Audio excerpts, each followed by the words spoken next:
नमस्कार साथियों, उत्तम पाठशाला पर आप सभी का स्वागत, अभिनंदन। और हम स्टार्ट कर चुके थे आनुवंशिकी, और आनुवंशिकी का भाग 1 हमने कंप्लीट कर लिया था, जिसमें हमने आनुवंशिकी से संबंधित प्रमुख परिभाषाएं और आनुवंशिकी की संबंधित से महत्वपूर्ण जानकारी हमने प्राप्त कर ली थी। और आज के टॉपिक को हम स्टार्ट करने जा रहे हैं, आनुवंशिकी भाग 2। देखिए, सबसे पहले हम बात करेंगे मेंडल के बारे में। देखिए, मेंडल के बारे में बात करेंगे। मेंडल का जीवन परिचय क्या था? देखिए, मेंडल थे, वो क्या थे? जनक माने जाते हैं। किसके? आनुवंशिकी के। मैंने कहा यदि प्रश्न आता है आनुवंशिकी का जनक किसे कहते हैं, तो मेंडल को कहते हैं। आधुनिक आनुवंशिकी का जनक पूछे तो आपके होते हैं बेडसन, और बेडसन ऑप्शन में नहीं हो तो टी.एच. मॉर्गन का नाम दिया हुआ मिल जाएगा। दूसरा देखिए, ग्रेगर जॉन मेंडल, इनका जन्म कहाँ हुआ था? ऑस्ट्रिया के एक शहर में हुआ था। ऑस्ट्रेलिया नहीं है, जबकि ऑस्ट्रिया है। और इनका जन्म 1822 में हुआ था और इनकी मृत्यु 1884 में हुई थी। देखिएगा, ये वनस्पति शास्त्र, भौतिक शास्त्र एवं दर्शन शास्त्र तीनों के ज्ञाता थे। इन्होंने वनस्पति विज्ञान पर भी कार्य किया, भौतिक विज्ञान में भी कार्य किया, और दार्शनिक विचारों के भी ये धनी थे। तो तीनों क्षेत्रों में इनका प्रमुख योगदान रहता है। इसके बाद यदि हम बात करें तो ऑस्ट्रिया के एक ब्रून शहर के पादरी थे। क्या थे? किस शहर के? ऑस्ट्रिया के अंदर एक शहर था ब्रून, उस शहर के एक पादरी थे। कौन?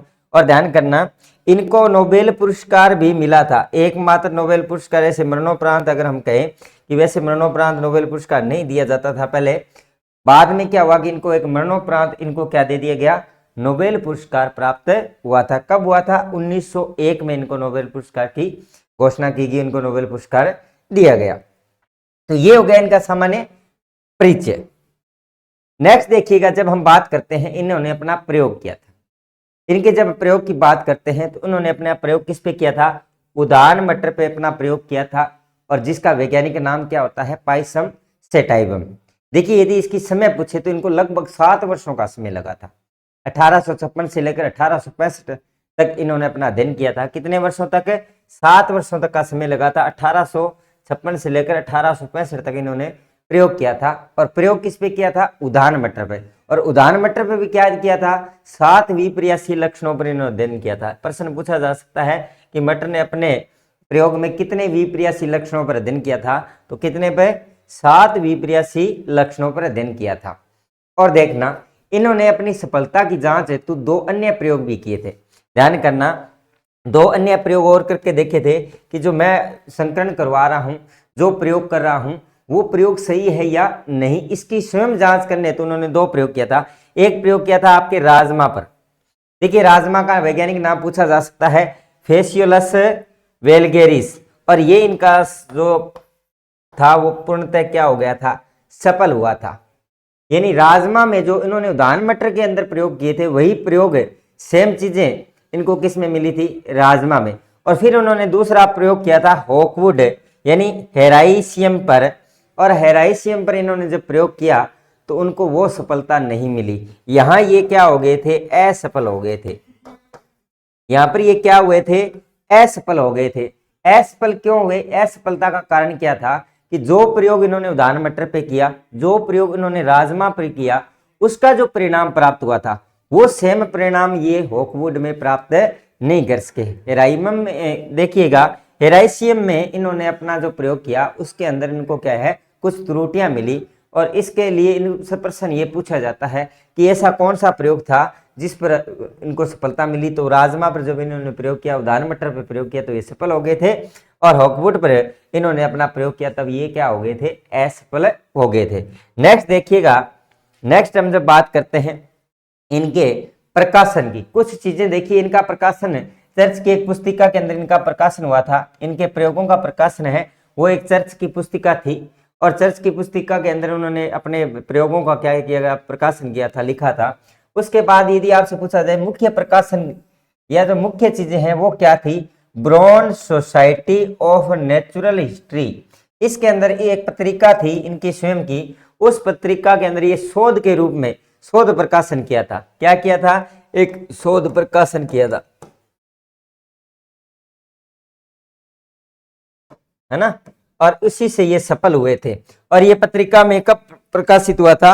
8 फरवरी 1865 ईस्वी में। लेकिन कई बार क्या होता है कि यदि 65 नहीं हो तो इसको वर्तमान में 1866 भी सही माना जाता है। या तो 65-66 दिया हुआ मिलेगा, अगर 66 दिया होता है तो 66 इसका सही माना जाता है। इन्होंने अपने प्रयोग किए थे, प्रकाशन किए थे। तो ये नाम काफी बार पूछा जा चुका है कि इनकी जो प्रकाशित पत्रिका थी जिसमें इन्होंने शोध प्रकाशन किया था उसका नाम क्या था, Brunn society of natural history के अंदर किए थे। इनका जो मुख्य कार्य क्या था, पौधों में संकरण प्रयोग यानी कि हाइब्रिडाइजेशन को इन्होंने क्या दिया था, महत्व दिया था। हाइब्रिडाइजेशन की प्रक्रिया पर ही इसके सारे प्रयोग थे, संकरण से आधारित प्रयोग थे।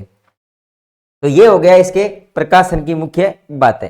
नेक्स्ट हम बात करते हैं मेंडलवाद। देखिए जो मेंडल ने अपना अध्ययन किया था, जब मेंडल ने अपना अध्ययन किया था तो उसको कहते थे मेंडलवाद। मेंडल ने अपना अध्ययन जिस पे किया था उसको हम क्या कहते हैं, मेंडलवाद कहा गया था। मेंडल ने क्या किया था, अध्ययन किया था, उसको मेंडलवाद कहते हैं। और इसने अपना अध्ययन क्या किया था, 1865 तक किया था। लेकिन इसके अध्ययन में कुछ संशोधन कर दिया गया। क्या किया गया, कुछ संशोधन या नए तरीके से इनको बताया गया था, तो उसको हम बोलते हैं पुनर्खोज। तो कई बार प्रश्न आता है, नव मेंडलवाद भी नाम दे दिया जाता है। नव मेंडलवाद के खोजकर्ता कौन थे, ये भी कई बार इसको नाम देके से पूछ लेते हैं। वास्तव में देखिए इनके जो प्रयोग किए गए थे उन प्रयोग पर इसके बाद में विस्तृत चर्चा कब की गई थी, किसने की थी, आपके Hugo de Vries, Carl Correns और एरमिक वॉन एरिन सेरेमिक थे। तीन थे, Carl Correns, Erich von Tschermak. तो यहां से प्रश्न पक्का पूछा जाता है कि मेंडलवाद की खोज किसने की थी, पुनः खोज। तो तीन वैज्ञानिक थे, Hugo de Vries, Carl Correns और von Tschermak, Erich von Tschermak. इन्होंने क्या किया था, इन पर पुनः खोज करने का कार्य किया था। तो ये प्रश्न भी पूछा जा सकता था। और ये खोज कब की गई थी, 1900 में। कब हुई, 1900 के अंदर। और इस इन्हीं की खोज के बाद ही 1901 में मेंडल को क्या है, नोबेल पुरस्कार, मरणोपरांत नोबेल पुरस्कार प्राप्त हुआ था। अब हम बात करते हैं मटर, क्योंकि अधिकतर प्रयोग है मेंडल ने किस पे किए थे, उदाहरण मटर पे किए थे। और उदाहरण मटर को क्यों चुना, इसका मुख्य कारण क्या था, क्योंकि देखिएगा मटर का जो पौधा होता है वो द्विलिंगी होता है। क्या होता है, द्विलिंगी का मतलब है नर और मादा एक ही पौधे पर उपस्थित होते हैं। यानी कि नर और मादा दोनों हैं वो एक ही पौधे पर उपस्थित होते हैं। ऐसे पौधे क्या कहलाते हैं, द्विलिंगी पौधे कहलाते हैं। दूसरा देखिए, ये इनका जीवन काल या आयु है बहुत कम थी, यानी 1 वर्षीय पौधा था। दूसरा इसका मुख्य कारण क्या था, पौधा द्विलिंगी होता है। तीसरा एक ही, दूसरी यदि बात करें, एक चीज और ध्यान चुनने का, पौधा द्विलिंगी होता है। और एक चीज इसमें बहुत ध्यान रखना, जीवन काल बहुत छोटा होता है। यहां लिख देता हूं, जीवन काल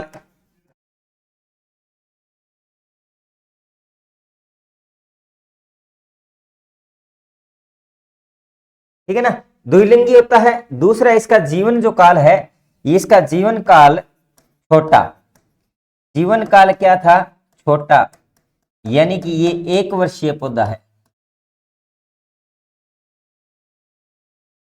क्या है, उदाहरण का जो पौधा है उसका जीवन काल बहुत छोटा होता है, 1 वर्षीय पौधा होता है।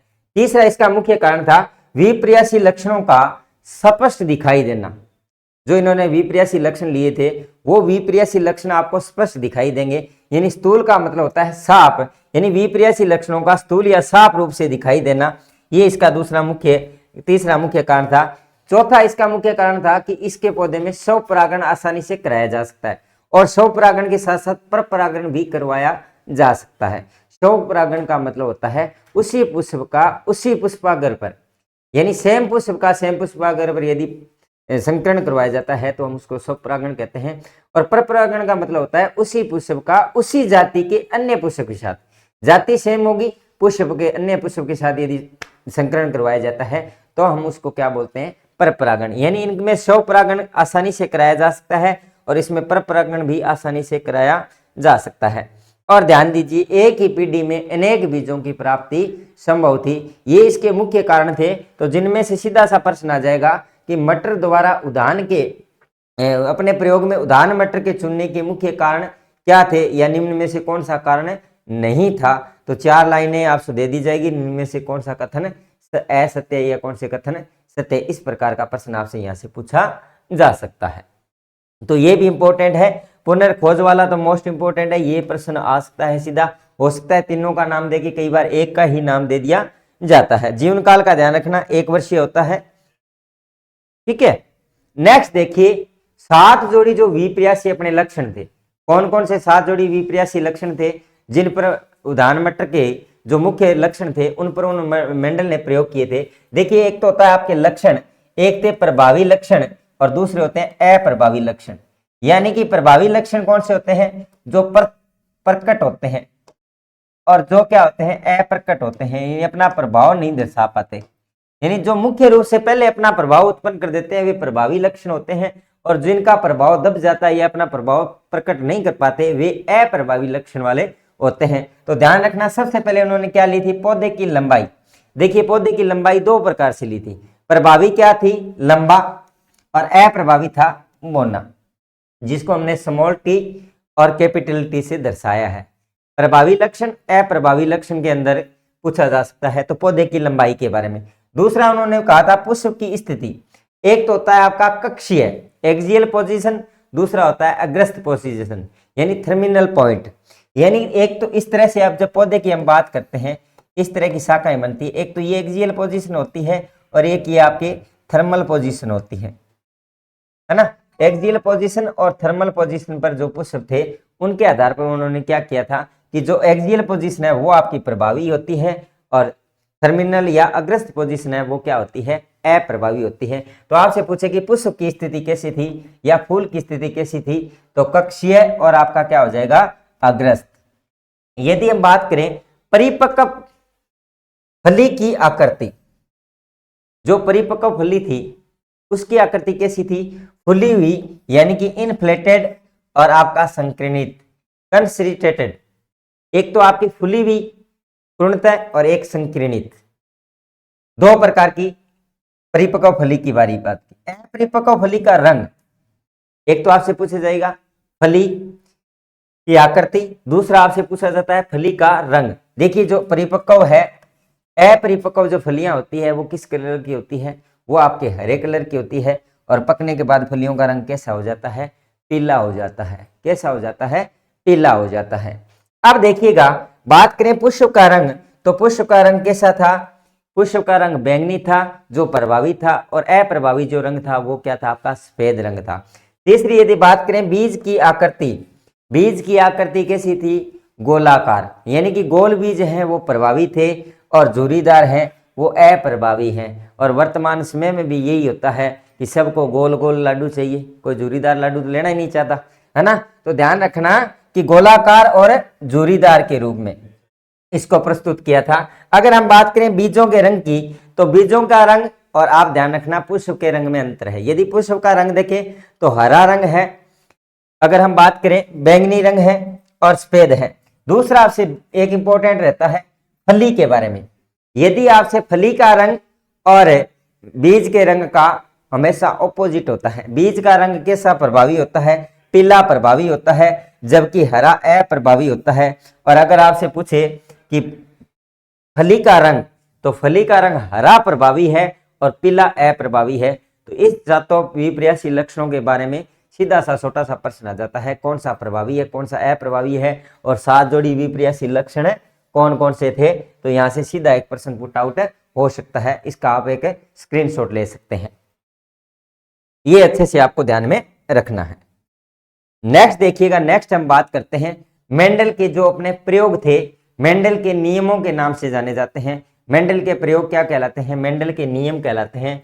मेंडल के नियम ही क्या कहलाते हैं, उनके प्रयोगों को किस नाम से जाना जाता है, मेंडल के नियमों के नाम से जाना जाता है। और ध्यान दीजिएगा मेंडल ने 3 प्रमुख नियम दिए थे। कितने नियम दिए थे, 3 नियम, प्रमुख नियम 3 प्रकार के थे। उनमें पहला नियम आता है प्रभाविता का नियम।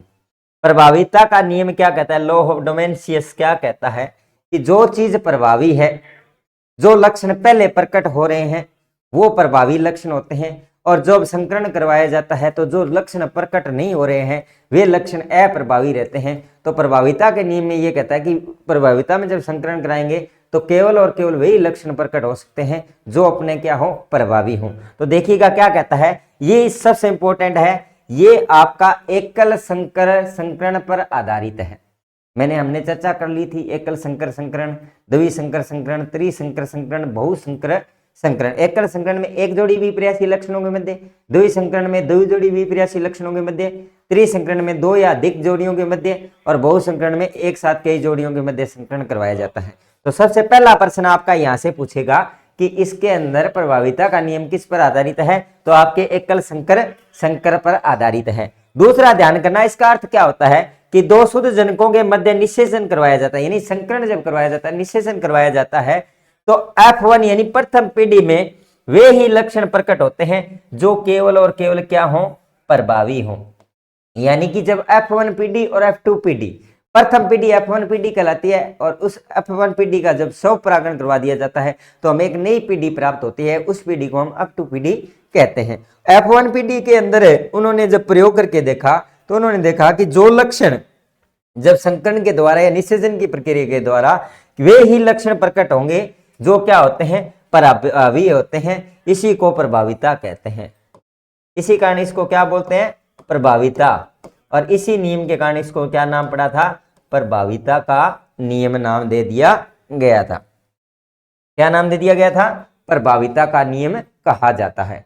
दूसरा देखना, दूसरा क्या होता है कि एक लक्षण के लिए समयुग्मजी विपर्यासी लक्षणों के पादपों में संकरण करवाया जाता है।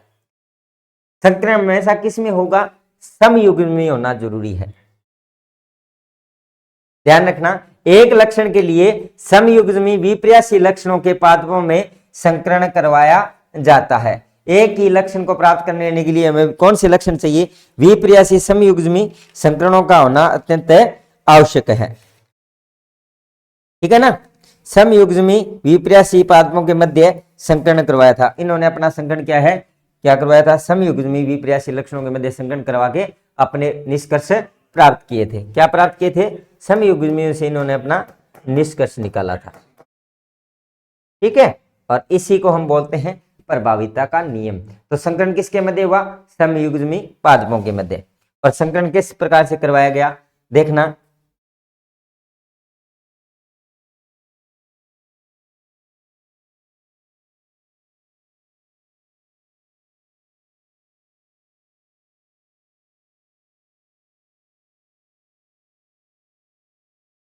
अब देखना, जब इन्होंने अपना प्रयोग किया था तो देखना, एक तो लंबा पौधा, एक आपका बौना पौधा। जो ये लंबा पौधा था ये दोनों ही क्या है, समयुग्मजी, समयुग्मजी। ये हमने पहले परिभाषा पढ़ ली चुके हैं। समयुग्मजी किसे कहते हैं, जो समान विकल्प होते हैं, यानी एलीलों के समान जोड़े होते हैं उनको समयुग्मजी बोलते हैं। ठीक है ना, तो दोनों ही समयुग्मजी है। अब इन दोनों में से जब इनके द्वारा जब हम प्रथम पीढ़ी प्राप्त करते हैं तो प्रथम पीढ़ी के अंदर जो हमें संकरण के द्वारा जो प्राप्त होता है वो ये चीजें प्राप्त होती हैं। देखना क्या प्राप्त हुआ हमें, टीटी यानी शुद्ध लंबा शुद्ध बोना। ये जो पद है ये आपके क्या है, शुद्ध है। क्या है, शुद्ध है। ये भी आपका क्या है, शुद्ध है। लेकिन जब F1 पीढ़ी प्राप्त करते हैं तो ये क्या होंगे, अशुद्ध लंबे, यानी सारे के सारे लंबे पौधे प्राप्त होंगे, लेकिन होंगे क्या, अशुद्ध। दूसरा ध्यान रखना, कैसे होंगे, विषमयुग्मजी।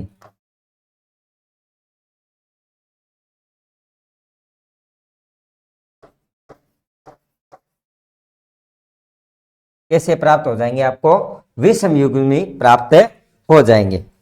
ठीक है ना, इसका मतलब ये हुआ कि आपके 100%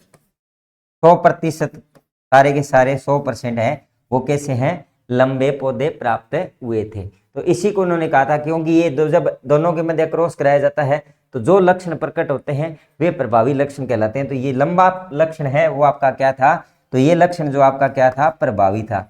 और यही पीढ़ी ये कहती है कि जो प्रभावी लक्षण है केवल वही ही लक्षण प्रकट होते हैं। इस तरह से आप इसको चार्ट के माध्यम से भी आसानी से समझ सकते हैं। किसी के मध्य जब संकरण करवाएंगे तो प्रभाविता का नियम ये कहता है कि जो लक्षण पहले संकरण के द्वारा जो प्रकट हो रहे हैं वो प्रभावी लक्षण है।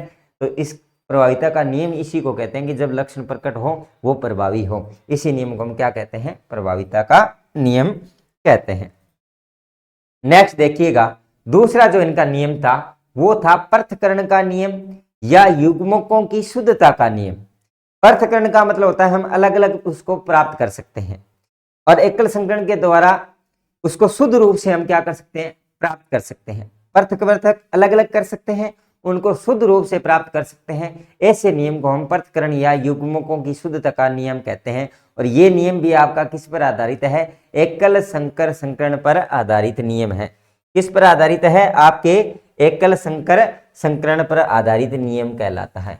यह प्रश्न भी पूछा जा सकता है। दूसरा देखना, जब हम F1PD के संकर यानी विषम युग्मजी के दोनों युग्म विकल्पी एक दूसरे से पृथक होकर अलग अलग चले जाते हैं, यानी कि विषम युग्मी का जैसे हम ये बात कर रहे हैं तो ये दोनों अलग अलग हो जाते हैं, यानी पृथक पृथक हो गए, और हम इनको पृथक पृथक इनके लक्षण प्राप्त कर सकते हैं। इसी कारण इसको क्या कहते हैं, पृथक्करण।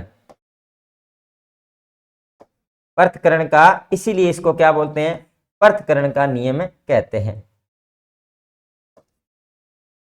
दूसरा नियम क्या कहलाता है, पृथक्करण का, यानी कि F1PD के संकर या विषम युग्मी के दो या जो युग्म विकल्पी हैं वो एक दूसरे से पृथक होकर अलग अलग चले जाते हैं, इस कारण इसको पृथक्करण का नियम कहते हैं। दूसरा देखना, प्रत्येक युग्म में से एक लक्षण के लिए एक युग्म विकल्पी पाया जाता है, यानी उनकी अलग अलग लक्षणों के लिए अलग अलग नहीं होते, बल्कि एक ही लक्षण के लिए क्या होता है, युग्म विकल्पी उपस्थित होते हैं, इसलिए इनको युग्मकों की शुद्धता का नियम कहते हैं। युग्मकों की शुद्धता, यानी कि शुद्ध रूप से हम युग्मकों को क्या कर सकते हैं, प्राप्त कर सकते हैं। इसी कारण इस नियम को युग्मकों की शुद्धता का नियम भी कहा जाता है। तो ये भी इंपॉर्टेंट है, पृथक्करण का नियम क्यों कहते हैं, युग्मकों की शुद्धता का नियम क्यों कहते हैं, किस पर आधारित है, और इसकी परिभाषा होगी, और हम इसको फ्लो चार्ट के माध्यम से देखते हैं कि होता कैसे है। देखिएगा, देखिए इस चीज को समझना, जब हमने बात की थी, एक हमने लिया था शुद्ध लंबा और दूसरा शुद्ध बोना, ये दोनों ही क्या होते हैं, समयुग्मजी, दोनों ही क्या होते हैं, समयुग्मजी होते हैं। और दोनों में से क्या होता है, एक एक युग्मक पृथक कर लिए जाते हैं, एक एक युग्मकों को क्या कर लिए जाते हैं, पृथक कर लिए जाते हैं, और फिर इनके मध्य क्या करवाया जाता है, संकरण करवाते हैं। तो हमें जो F1PD प्राप्त होती है उसमें सारे के सारे क्या प्राप्त होते हैं, अशुद्ध लंबे प्राप्त होते हैं, अशुद्ध लंबे पौधे प्राप्त होते हैं। और ये जो होते हैं ये आपके विषम युग्मजी होते हैं, क्या होते हैं, विषम युग्मजी होते हैं। तीसरी चीज समझना, विषम युग्मजी होते हैं। तीसरी बात इसमें क्या कहते हैं कि जब हमने F1PD प्राप्त कर ली, उसी पीडी के द्वारा हमें क्या प्राप्त करना है, F2PD को प्राप्त करना है, तभी तो हम युग्मकों की शुद्धता कर सकते हैं। यहां तक हमने पृथक्करण कर लिया, तो क्या करवाया जाता है, F1PD का दूसरी F1PD के साथ क्या करवाया जाता है, स्वपरागण करवाया जाता है। ये प्रश्न पूछा जा सकता है कि युग्मकों की शुद्धता में क्या किया जाता है, F1PD का दूसरी F1PD के साथ क्या करवाया जाता है, स्वपरागण करवाया जाता है। इसमें एक नर होता है, दूसरी मादा, तो इनका स्वपरागण जब कराते हैं तो हमें जो F2PD प्राप्त होती है, तो F2PD के अंदर आप देखोगे तो देखना कैसा प्राप्त होता है, शुद्ध लंबा। यदि मैं बात करूं, देखना शुद्ध लंबा, शुद्ध लंबा देखो टी कितने हैं, 1, यानी कितना परसेंट, वो भी बात कर लेंगे। दूसरा बात करें अशुद्ध लंबे, अशुद्ध लंबे, अशुद्ध लंबे जब आप बात करोगे, टी और टी कितने प्राप्त हो रहे हैं हमें, 2। और हम कहें शुद्ध बोना, शुद्ध बोनने की यदि बात करें, शुद्ध बोना हमें कितना प्राप्त हो रहा है, टी यानी 1। टोटल कितने हैं, 4। यदि परसेंटेज की बात करें तो ये 25% प्राप्त होते हैं, ये 50% प्राप्त होते हैं, और ये 25% प्राप्त होता है। यदि आपसे पूछा जाता है, इसमें सबसे इंपॉर्टेंट प्रश्न है लक्षण प्ररूप और लक्षण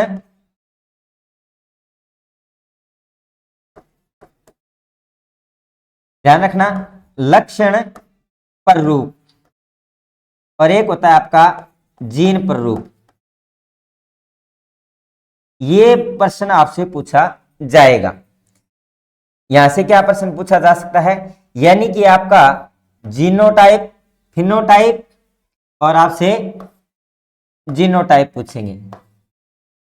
यानी कि लक्षण प्ररूप क्या है, यहां कितने लक्षण प्रकट हो रहे हैं। जब हम F2PD में देखें तो आप देखना दो प्रकार के लक्षण प्रकट हो रहे हैं, यानी कि शुद्ध लंबे और बौने। तो लंबे हैं वो कितने हैं और बौने हैं वो कितने हैं। जब आपसे लक्षण प्ररूप की बात करता हूं, लक्षण प्ररूप की इसके अंदर हम बात करें तो देखना जब आपके जो लक्षण प्ररूप हैं वो कितने प्राप्त होंगे। तो लक्षण प्ररूप यानी कि जो आपके जीनोटाइप हैं, देखना लक्षण इसमें कितने प्राप्त हो रहे हैं, 3:2:1 या 3:1। देखना कितने 3:1 होंगे भी, कितने होंगे 3:1 होंगे।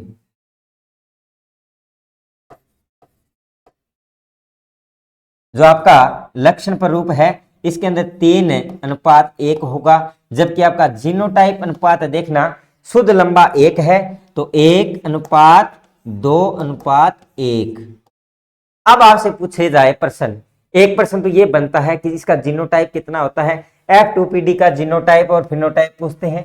जब हम F2PD के अंदर इसका क्रॉस करवा के जब हम चेक करते हैं तो हमें ये चीज प्राप्त होती है। तो इसका जो लक्षण प्ररूप है यानी 3 लक्षण, लक्षण का मतलब होता है बाहरी आकृति के आधार पर देखना, बाहरी आकृति हमें लंबा और बौना दो ही दिखाई दे रही है, और जीन का मतलब है उसकी शुद्धता और अशुद्धता के अंदर। तो एक तो शुद्ध है लंबा, एक जीन ये है, दो अशुद्ध लंबे हैं, दो जीन ये हो गए, और एक शुद्ध बौना है, 3 जीन हो गए। अगर आपसे पूछे फिनोटाइप के टोटल कितने फिनोटाइप प्राप्त हो रहे हैं, टोटल कितने जीनोटाइप, तो टोटल फिनोटाइप तो आपको 2 ही प्राप्त हो रहे हैं। फिनोटाइप तो आपको कितने मिल रहे हैं, 2, क्योंकि 3:1 यानी 2 ही है, लंबा और बौना। अगर आपसे पूछे कि टोटल जीनोटाइप कितने प्राप्त हो रहे हैं, तो जीनोटाइप आपको 3 प्राप्त हो रहे हैं। और अभी आपका जो CET का एग्जाम हुआ है धनिष्ठ बोर्ड द्वारा, उसमें यह प्रश्न अभी पूछा गया था कि F2PD के जनक के मध्य जीनोटाइप का प्रकार कितना रहता है, जीन कितने प्रकार के होंगे। तो जीन यहाँ टोटल 3 प्रकार के होंगे, 1:2:1 में। यदि अनुपात पूछे तो 1:2:1 होगा। और अगर आपसे पूछा जाए कि इसके टाइप्स कितने होंगे तो इसके 3 टाइप होंगे। और शानदार तरीके से इसको अच्छे से आप पढ़ सकते हो और यहां से प्रश्न आने के चांसेस रहते हैं। जीनोटाइप फिनोटाइप का ध्यान रखना है, F1PD F2PD का ध्यान रखना है, समयुग्मजी और विषमयुग्मजी का ध्यान रखना है। ये 4 चीजें आपको अच्छे से इसमें क्या करना है, ध्यान में रखना है। ठीक है, तो ये हो गया हमारा प्रभाविता का नियम। अब देखिएगा, जब हम प्रभाविता के नियम की बात करते हैं तो यहां 3 चीजें आती हैं और ये भी मोस्ट इंपॉर्टेंट है। एक तो आपसे पूछा जाता है संकर पूर्वज संकरण यानी बैक क्रॉस, एक होता है व्युत्पन्न संकरण, एक तो होता है संकर पूर्वज संकरण, एक होता है एक होता है आपका व्युत्पन्न संकरण। व्युत्पन्न संकरण में उल्टा होता है और संकर पूर्वज संकरण में क्या होता है, यानी कि जो F1PD है, आपको जो हमें प्राप्त F1PD है, उस F1PD का संकर के 2 जनकों यानी 2 जनकों में से किसी एक जनक के साथ क्या करवाया जाए, संकरण करवाया जाए, तब हम उसको क्या बोलते हैं, संकर पूर्वज संकरण या बैक क्रॉस बोलते हैं। किसी एक जनक के मध्य, किसी एक जनक, इस लाइन को अच्छे से ध्यान रखना, किसी एक जनक के मध्य यानी कि या तो TT के मध्य या इसके साथ क्या करवाया जाएगा, F1PD का संकरण करवाया जाएगा। और आप ध्यान रखना इन दोनों का जीनोटाइप अनुपात फिनोटाइप हमेशा समान रहेगा, 1:1 रहेगा। ये अच्छे से आप याद कर लेना, जीनोटाइप और फिनोटाइप अच्छे से याद कर लेना। इस सब आपसे पूछे कि बैक क्रॉस के अंदर जीनोटाइप और फिनोटाइप का अनुपात हमेशा क्या रहता है, समान रहता है। जो आपका संकर पूर्वज संकरण है वो क्या होता है, F1PD का संकर के 2 जनकों में, F1PD का संकरण 2 जनकों यानी कि 2 जनकों में TT और स्मॉल TT में से किसी एक जनक के साथ करवाया जाए तो उसको हम क्या बोलते हैं, संकर पूर्वज संकरण कहते हैं। ये आपके 2 प्रकार के होते हैं, एक होता है आपका बाह्य संकरण, एक आपका होता है बाह्य संकरण जिसको हम आउट क्रॉस बोलते हैं। संकरण क्या होता है, F1PD का प्रभावी जनक के साथ, ये प्रश्न पूछा जा सकता है। आउट क्रॉस में क्या होता है कि F1PD का प्रभावी जनक के साथ क्या करवाया जाता है, संकरण करवाया जाता है। तो ये आपका क्या हो गया, प्रभावी हो गया, और ये आपकी क्या होगी, F1PD होगी। क्या होगी, F1PD। और इनके मध्य है संकरण कैसे होता है, ये थोड़ा सा हम देख लेते हैं। इनके मध्य संकरण की जब हम बात करते हैं, इनके मध्य संकरण कैसे होता है ध्यान करना। इनके मध्य इनमें से एक एक युग्म विकल्प अलग अलग हो जाएंगे, टी और टी, और यहाँ से आपके F1PD से आपके ये हो जाएंगे टी और टी। जब हम इनका क्या करवाते हैं, संकरण करवाते हैं, जब हम इनका क्या करवाते हैं, संकरण करवाते हैं, तो आप देखोगे इसके अंदर हमें क्या प्राप्त होगा, टी और टी, टी और टी, टी और टी और टी और टी, यानी इसके अंदर समान परिणाम प्राप्त होता है। इसका मतलब यहाँ भी जीनोटाइप और फिनोटाइप का जो अनुपात है वो 1:1 आपको प्राप्त होता है। उल्टा क्रॉस, बैक क्रॉस, इसमें आपसे ये पूछा जाएगा कि प्रभावी जनक के साथ करवाया जाए तो, यानी 100% आपको क्या है, ये सभी लंबे पौधे, अशुद्ध लंबे पौधे प्रभावी न होकर अशुद्ध लंबे पौधे प्राप्त हो रहे हैं। यहाँ 100% का मतलब यही है। इसीलिए तो हम कहते हैं संकरण पूर्व संकरण में क्या होता है, जीनोटाइप और फिनोटाइप का अनुपात हमेशा समान रहता है। तो आपसे आउट क्रॉस और टेस्ट क्रॉस, दूसरा टाइप होता है टेस्ट क्रॉस, दोनों से पूछा जा सकता है। F1PD का किसके साथ करवाएंगे, प्रभावी जनक के साथ। इसको अच्छे से याद रखना कि जो प्रभावी जनक है उसके साथ करवाया जाता है तो आउट क्रॉस बोलते हैं, और यदि अप्रभावी जनक के साथ करवाया जाएगा तो उसको हम टेस्ट क्रॉस बोलते हैं। उसको हम संकरण, परीक्षण संकरण भी कहते हैं। उसको हम क्या बोलते हैं, परीक्षण संकरण, इसको हम बोलते हैं बाह्य संकरण। तो इस से हम इसका जीनोटाइप और फिनोटाइप भी प्राप्त कर सकते हैं। दूसरा, जब हम बात करते हैं परीक्षण संकरण या टेस्ट क्रॉस, देखना इसमें क्या होता है, F1PD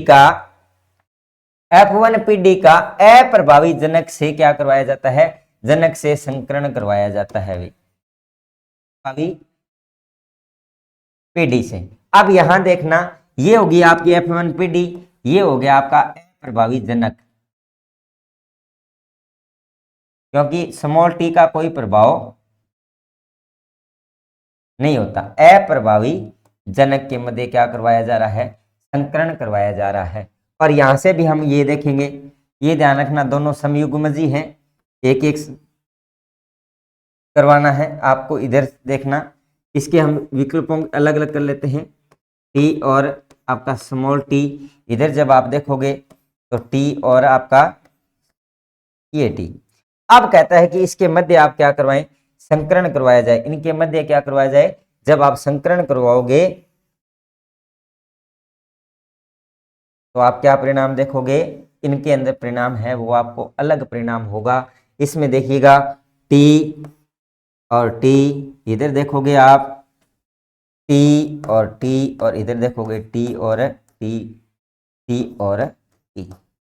यहां भी अनुपात वही आता है। यहां ध्यान रखना, यहां क्या होता है, शुद्ध अशुद्ध लंबा, अशुद्ध लंबा और शुद्ध बोना, शुद्ध बोना कितने कितने प्राप्त होंगे, ये दोनों ही 2-2 प्राप्त होंगे। यानी कितने कितने प्रतिशत की बात करें, यहाँ 50-50% होता है। यहाँ क्या होता है, 50-50% होता है। यहाँ भी जीनोटाइप अनुपात फिनोटाइप जब आप लिखोगे 2:2, या फिर इसको ही हम क्या बोलते हैं, 1:1 कहा जाता है। तो ये मोस्ट इंपॉर्टेंट प्रश्न है, यहाँ से प्रश्न पूछे जाते हैं। ये मोस्ट इंपॉर्टेंट है। 100% यानी जीनोटाइप और फिनोटाइप का अनुपात क्या रहेगा, समान रहेगा। 1:1, 1:1 दोनों में ही क्या आते हैं, आपके समान परिणाम हमें प्राप्त हो रहे हैं। तो दोनों ही इंपॉर्टेंट है, परीक्षण संकरण और टेस्ट संकरण। यदि सीधा पूछ ले किसी एक जनक के साथ, ध्यान रखना अप्रभावी जनक पूछे, अप्रभावी पूछे तो आपका हो जाएगा टेस्ट क्रॉस, प्रभावी पूछे तो आपका आउट क्रॉस हो जाता है। और किसी भी एक जनक से पूछ ले तो आपको क्या करके आना है, बैक क्रॉस करके आना है। और यहां से 100% में ये कह रहा हूं कि प्रश्न बनने के चांसेस हैं। और यहाँ आपको जीनोटाइप और फिनोटाइप का अनुपात का ये प्रश्न पूछा जा सकता है कि इसके अंदर शुद्ध अशुद्ध, वहां देखना सभी एक जैसे, एक देखना बाह्य संकरण के अंदर सभी 100% एक जैसे आएंगे, जबकि परीक्षण संकरण टेस्ट क्रॉस में 50-50 होता है, यानी सभी एक जैसे प्राप्त नहीं होते, यानी अनुपात सेम रहता है, लेकिन यहां इनकी क्वालिटी है वो सेम नहीं होती। इस चीज को आप विशेष तौर से ध्यान रखोगे, ठीक है। तो ये हो गया आपका परीक्षण संकरण। एक बचता है आपका इसका दूसरा जो टाइप है वो आपका कहलाता है व्युत्पन्न संकरण। क्या कहलाता है? व्युत्पन्न संकरण। देखिए इसमें संकरण में क्या होता है, नर एवं मादा जनक को बदलकर जो संकरण होता है, बदलकर जो संकरण करवाते हैं, यानी कि उनकी अल्टा पलटी कर दी जाती है। एक बार नर को मादा और मादा को नर इस तरह से माना जाता है और उसको व्युत्क्रम संकरण बोलते हैं। अदला बदली करके भी मेंडल ने अपने प्रयोग करके देखे थे कि नियम के अंदर कितना बदलाव आ रहा है या कोई बदलाव नहीं आ रहा। तो इस प्रकार का संकरण करवाया जाता है। बदल कर क्या करवाया जाता है? जब संकरण करवाया जाता है तो इसको हम बोलते हैं व्युत्पन्न संकरण। इंपॉर्टेंट क्या है? लिंग पहचान हेतु ये संकरण करवाया जाता है। ये इंपॉर्टेंट है कि व्युत्पन्न संकरण का मुख्य कार्य क्या होता है? लिंगों की पहचान करने के लिए जो संकरण करवाया जाता है वो संकरण आपका क्या कहलाता है? व्युत्पन्न संकरण कहलाता है। और व्युत्पन्न संकरण में भी जीनोटाइप और फिनोटाइप का अनुपात हमेशा क्या आता है? 1:1 आता है। और इसकी प्रक्रिया के अंदर एक बार ये मान लो नर है, ये मादा है, फर्स्ट अटेम्प्ट में और दूसरे अटेम्प्ट में आप इसका चेंज कर सकते हो, इसको मादा और इसको नर मानोगे तो आपको समान परिणाम प्राप्त होंगे। क्या परिणाम प्राप्त होंगे? समान परिणाम प्राप्त होते हैं। इस प्रकार के संकरण को हम व्युत्पन्न संकरण कहते हैं। इस प्रकार के संकरण को हम क्या कहते हैं? व्युत्पन्न संकरण कहते हैं। तो आज जो हमने मेंडल के नियमों की चर्चा की है, मेंडल के नियमों की जब हम चर्चा करते हैं तो मेंडल के नियमों में मेंडल के प्रयोग बहुत इंपॉर्टेंट रहते हैं। आज की क्लास में हमने मेंडल के 2 नियम कंप्लीट कर लिए हैं, प्रभाविता का नियम और स्वतंत्र अपव्यवन का नियम या पृथक्करण का नियम भी उसको हमें कहते हैं। एक नियम बचेगा आपका स्वतंत्र वाला, वो हम नेक्स्ट क्लास में कंप्लीट करेंगे। तो इनमें से जो इंपॉर्टेंट है वो आपके लिए क्या रहेगा? जो व्युत्पन्न संकरण है और संकर पूर्व संकरण है, इनमें आपको विशेष ध्यान रखना है। टेस्ट क्रॉस और आउट क्रॉस का विशेष तौर से ध्यान रखना है। और अधिकतर प्रश्न है वो जीनोटाइप और फिनोटाइप का आता है। और कितने टाइप के होंगे यहाँ पूछे तो 1 टाइप के होंगे और बाह्य संकरण में 2-2 टाइप के हो जाएंगे। वहाँ प्रकार अगर आपसे पूछता है तो प्रकार ये आपके अलग अलग हो जाते हैं। तो यहाँ से महत्वपूर्ण प्रश्न यही बनते हैं, जीनोटाइप फिनोटाइप का। साथ ही कोई शब्दावली पूछ ली जाती है परिभाषाओं में से, सीधा 1 प्रश्न आने के चांसेस रहते हैं। और इस चैप्टर से 1 प्रश्न आपके 100% भर्ती परीक्षाओं के अंदर देखने को मिल जाएगा।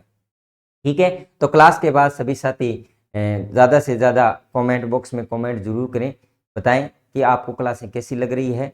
यदि कोई साथी हमारी पाठशाला से नया जुड़ा है तो वो भी एक बार कमेंट जरूर करें, ठीक है ना।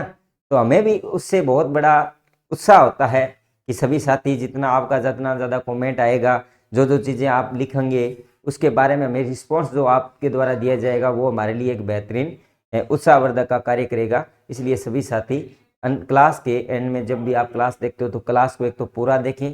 सभी साथियों से अनुरोध रहेगा जब भी आप क्लास देखें तो पूरी क्लास देखें। पूरी क्लास देखने के बाद ही आपको पूरे कंटेंट के बारे में पता चलता है कि किस प्रकार से कंटेंट करवाया गया है। तो मिलते हैं अब एक नई क्लास के साथ, तब तक के लिए धन्यवाद।